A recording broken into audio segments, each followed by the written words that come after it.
Now, what do you think I'm here to talk about? It is called the survival skill of the 21st century, what I'm going to be talking about. And it is something that all of you use. All of you, it's a part of your lives, very, very important part of your lives. Technology, a little more. Your phones, all right? So, what do you do with your phones? And that's what we're going to be talking about. Now, before I do that, let's do a very quick activity. All of you, please stand up. Now, this is what I want you to do. I want you to move around this room and point out to inanimate objects. Which are the inanimate objects here? What is inanimate? What is inanimate? Come on, loudly. Non-living, okay. So which are some of the inanimate objects here? There are plenty, right? Okay. So when I point out to this, what is this? It's a podium. It's also called a lectern. Okay. What is this? It's a mic. Okay. Now what I want you to do is, I want you to point out to this and call this anything that you want but a podium. So it can be a table. This can be a flower. That can be earth. This can be your sofa. That can be a pen. So whatever you want. But when you do it, and as you're doing it, and I want you to say it loudly, as you're doing it, suppose when she has pointed out, I have made eye contact with her, okay? And she has called this a pen. So I want her to say, pen, pen, pen, pen.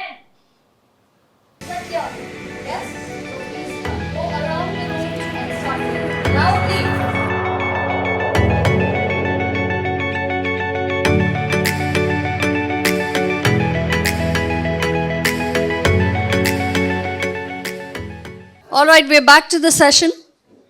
What did you just do now? What did you do? Sorry? Okay. What did you do? And I want you to speak in full sentences, not one word and two words. Little children talk like that. Yes. We thought for a while, like I choose that flower, and I had to think, like, what is that? Okay. All right. So you looked at different inanimate objects, you pointed out to it, and you started screaming and telling one another, whoever was making eye contact. You didn't say this is not a chair. You said sofa, sofa, sofa, right? What you just witnessed now is what is one of the challenges of modern communication. Everybody's screaming. There's information overload.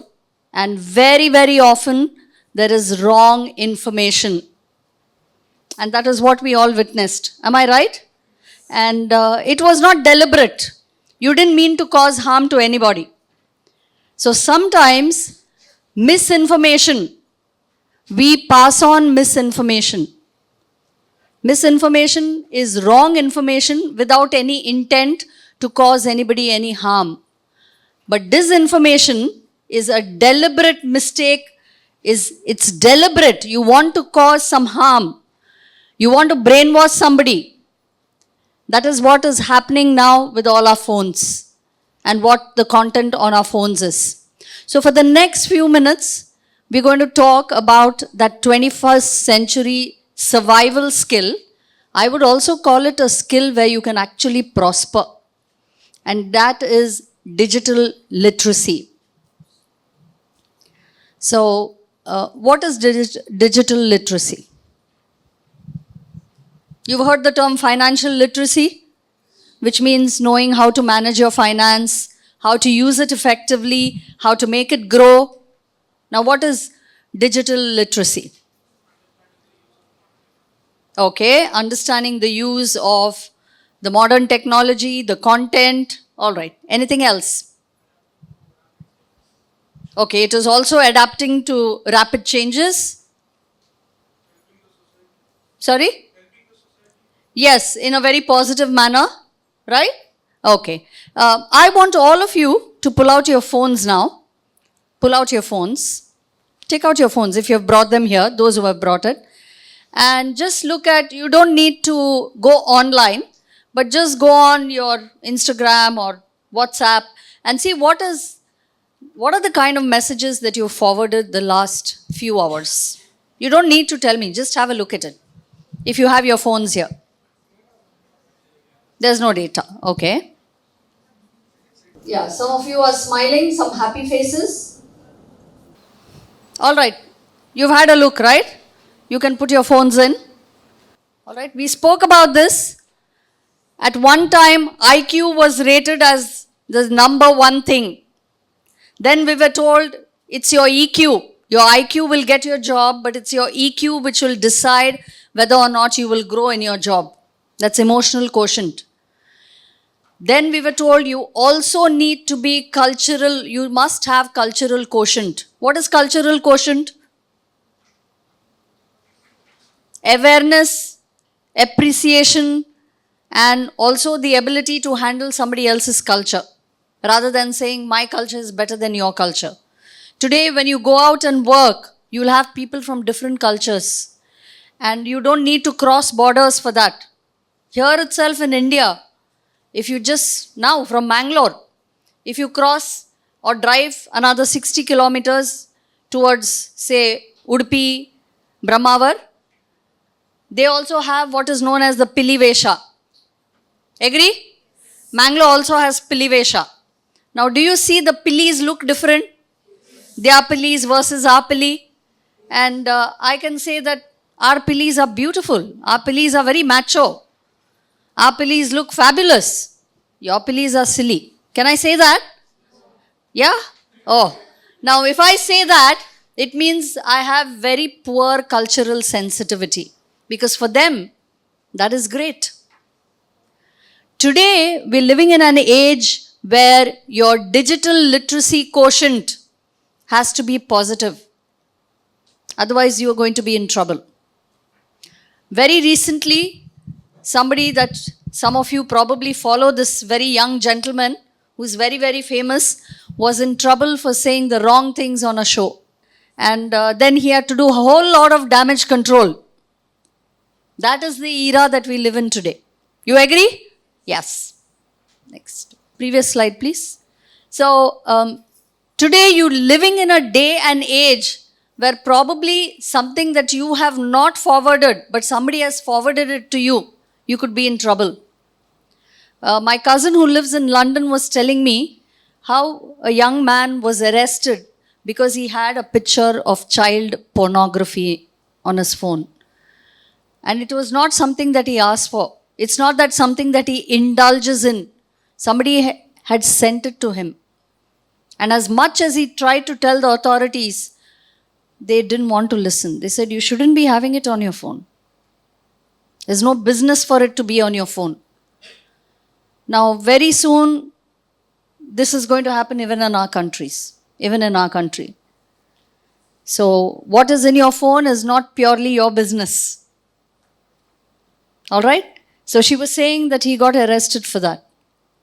So, all these tweets, videos, images, content creation, all of that requires a certain amount of literacy. You need to be aware. You need to be conscious. Even what you're forwarding, what you're sharing. So, all of us are consumers. What makes us consumers? The fact that you receive, you enjoy, right? But we are also prosumers. What is a prosumer? All of us are.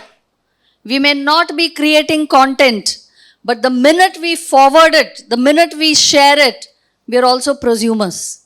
We may not have created it, but we have shared it. So that makes us both consumers as well as prosumers. All right?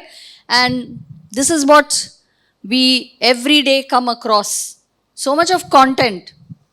And we have to decipher, is this authentic? Is this fake? Is somebody trying to inform me or is somebody trying to brainwash me? Do I understand what I see or am I not able to understand what the whole idea behind this is? And everything that you see, propaganda, bias, hate speech, radicalism, that is all disinformation. And sometimes we become victims of it. Now, very recently, what made headlines? What were our phones flooded with? At least about 2-3 weeks ago? About the war. Yes? About Indo-Pak relationships. So there was a lot of hate. There was a lot of ban Turkey, ban Azerbaijan. Am I right?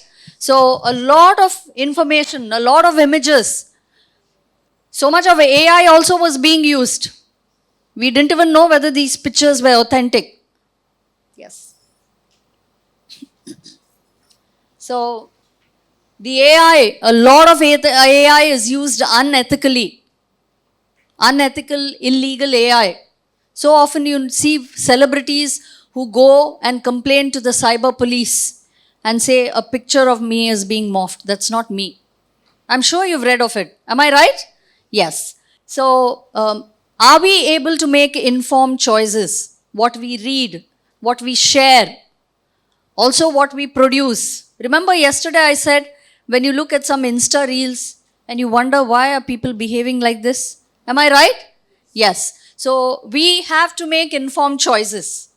And every day it's a conscious choice that we make. So this is a media scholar called James Potter who says that everything that you receive on your phone, every image, every video, every meme, it is not simply sent because it has to be sent. There is an objective, there is a purpose. Somebody is trying to sell an idea. Somebody is trying to tell you a story. Somebody just wants to entertain you.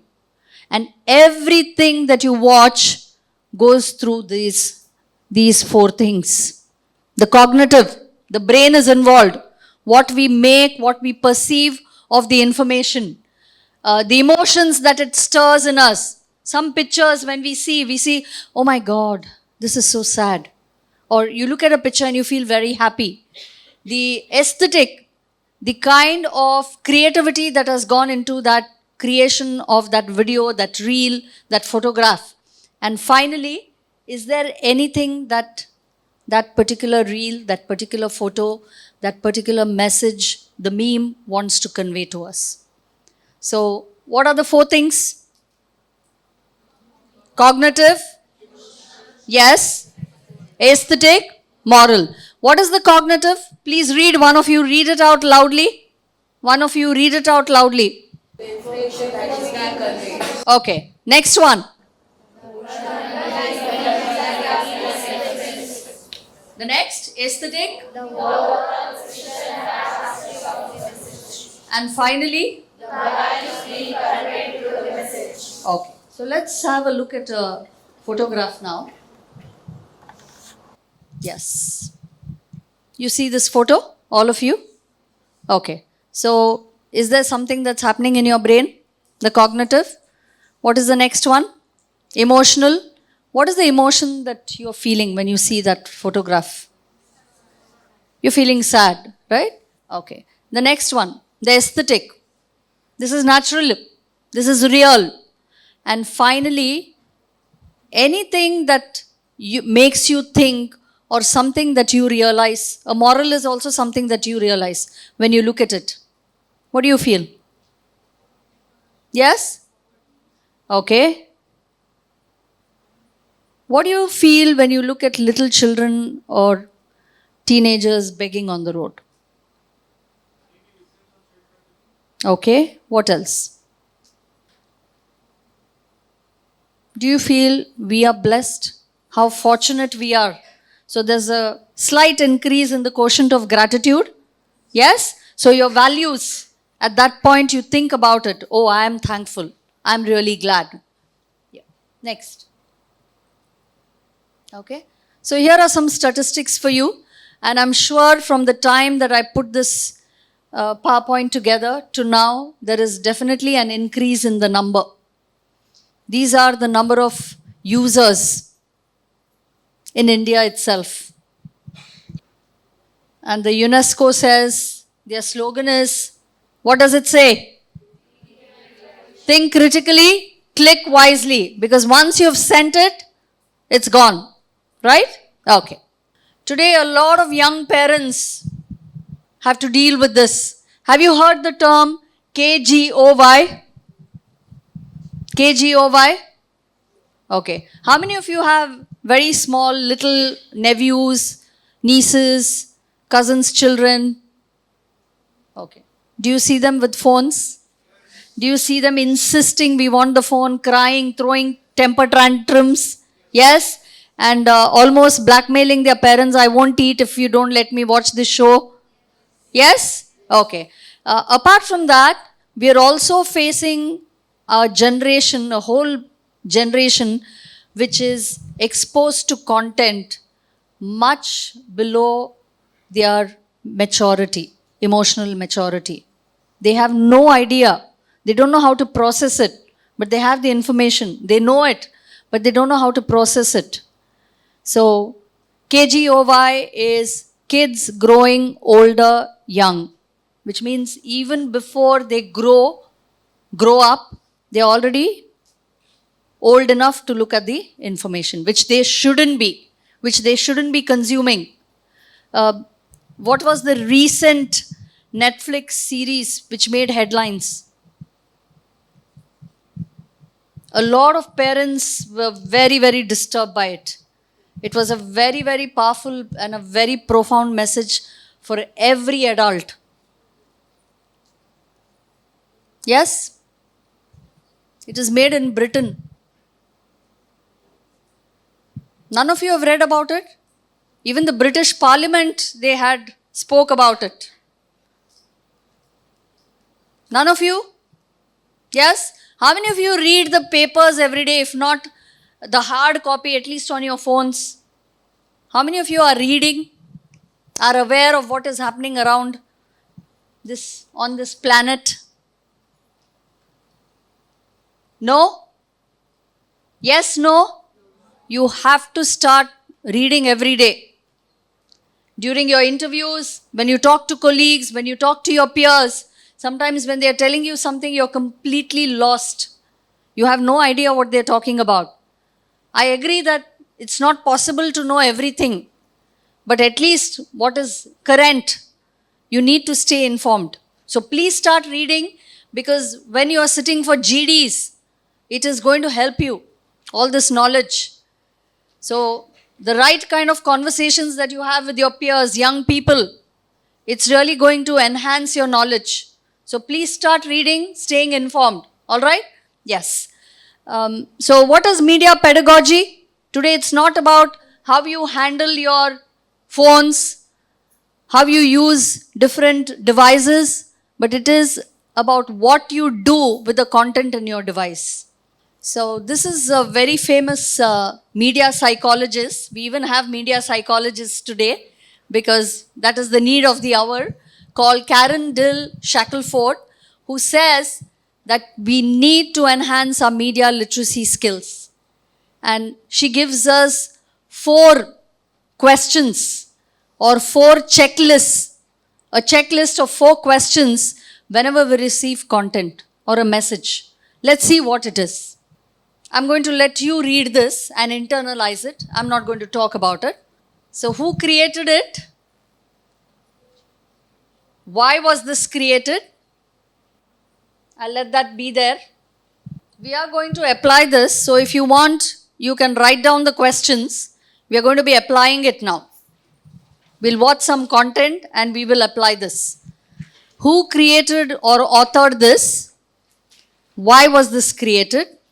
Remember, I told you right in the beginning, every meme, every Insta reel, every video is either created to sell a story, to tell a story, to inform you, or simply to entertain you. There's always an objective. All right. Can we move to the next slide? Yes. The next slide, please. Is it credible? You know, you always, when somebody sends you something shocking, the first thing you'll ask the person is, you'll text that person again and say, is this real? Is this fake? Is this true? Are you sure? So is it credible? Or is it biased? Is somebody sending it to you to inform you or to brainwash you? to manipulate you. That is why it is called the post-truth era. What does post mean? After, right? So somebody calls this a post-truth era. So are you ready for the video? Yes? So we'll watch the video.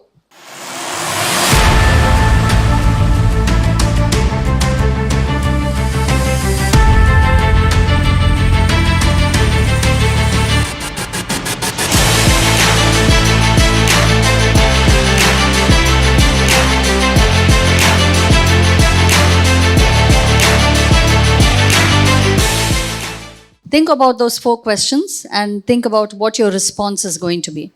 The 4 questions after you watch this. Which were the questions? Who created it?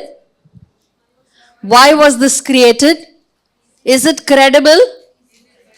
Is it biased? All right? I'll give you 2 minutes to think about it. And then we'll listen to your responses. All right? Who is ready with your response?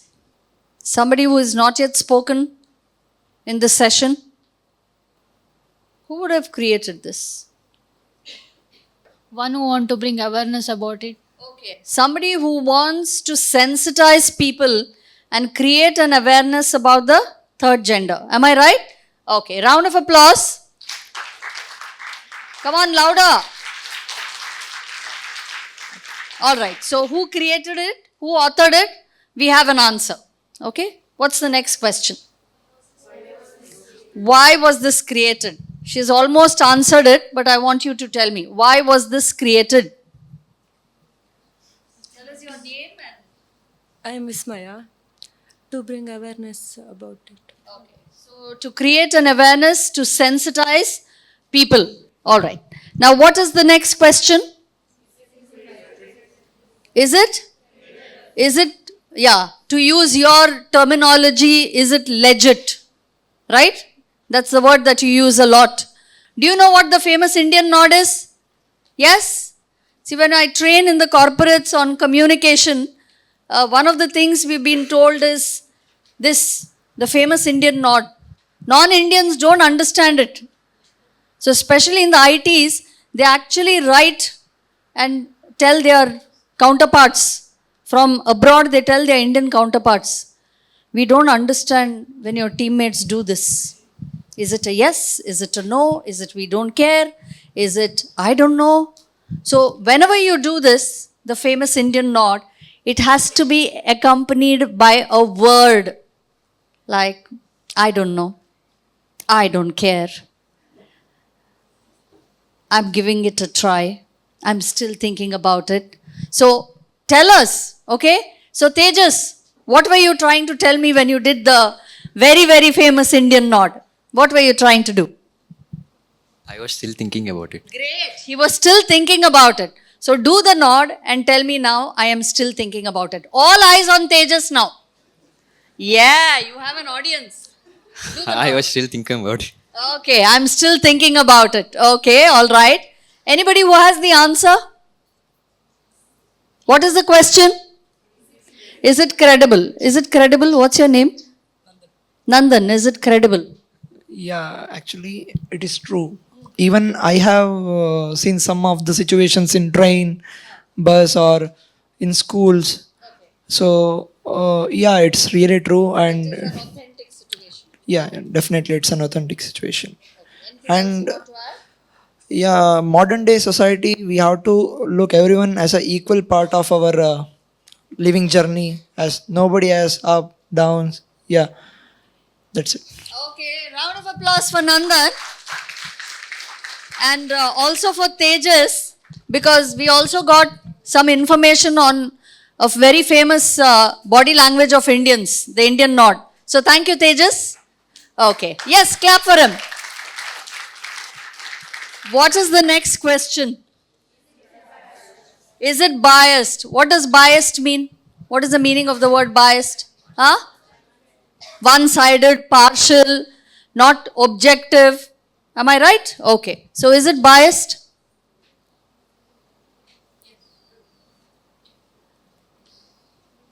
When we say biased, it is a negative word. So is this biased?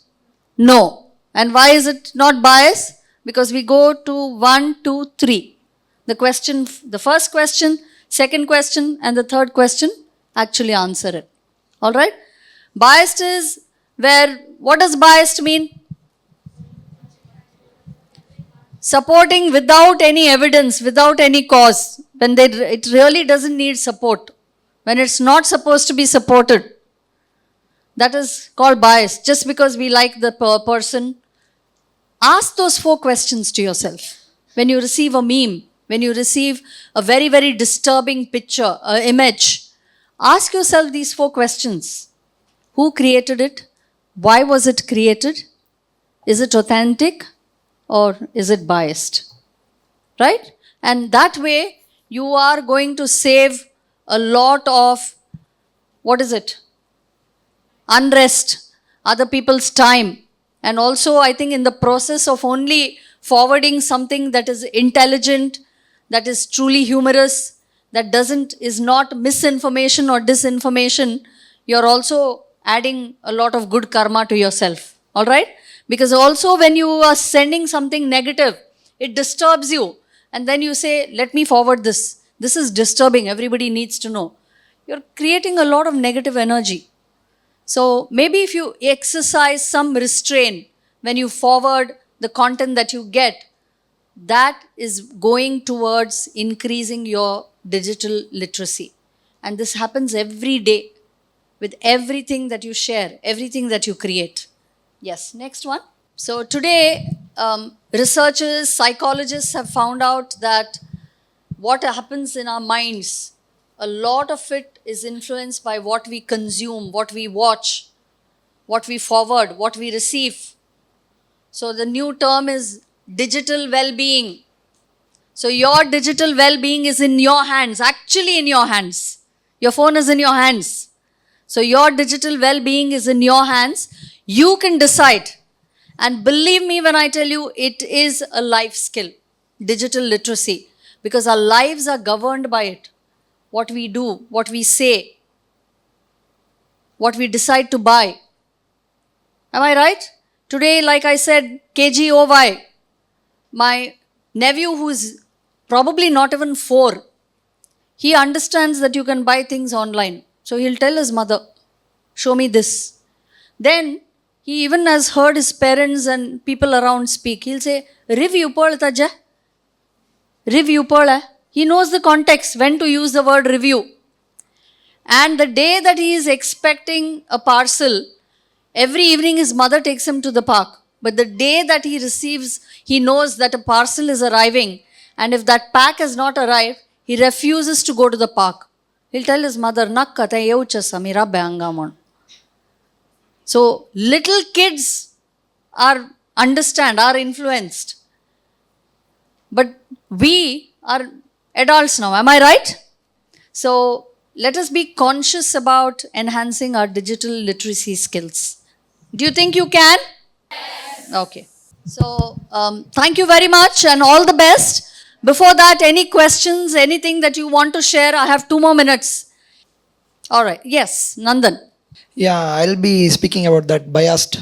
Yeah, ma'am. Actually, our education system, they have already put all the things about the sex education like transgender, we respect them and we are giving. If the transgender is IPS, we will respect them. If the transgender is selling fruits and vegetables, we are like nakka thai nakka vache. Why these kind of things? Huh? Basically, society has to be changed. You are giving all the things in exams, in textbooks. First, be practical about that. Then put it in theory. Isn't it, ma'am? I mean, this is the thing which has to be changed in everyone's mind. First, let me think about that. Yeah, I have to respect them. Then after, we have to add it in books. Before that, like we are in, a transgender can become a IPS, etc., police, that we'll respect them. But the transgender is selling fruits and vegetables, we are like, nakka, hata hi geta. Like these kind of things, these kind of mindsets sets to be changed. We are educated. So, just respect all are equal, that's it. Jai. So actually, yes.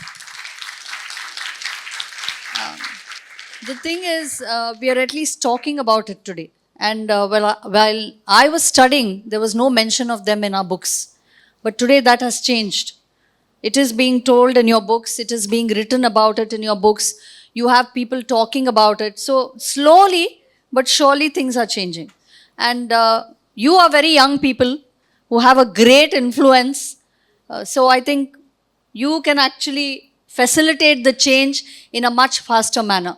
So thank you very much for sharing that. Very pertinent, very timely, and all the best, everybody. Yes.